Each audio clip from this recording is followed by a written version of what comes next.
ఒకసారి ఒక రైతు తన పొలంలో విత్తనాలను నాటుతూ ఉన్నాడు.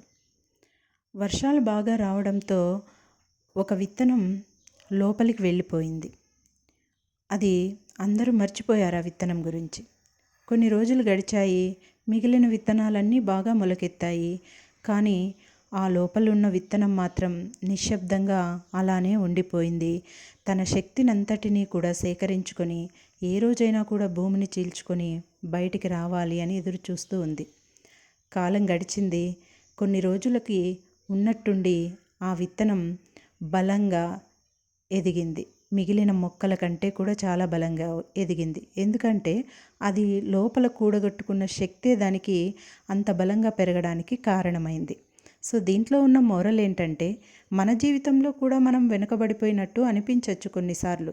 కానీ మనం పడ్డ కష్టం, పట్టుదల అనేది మనల్ని మరింత బలంగా తయారయ్యేలా చేస్తాయి.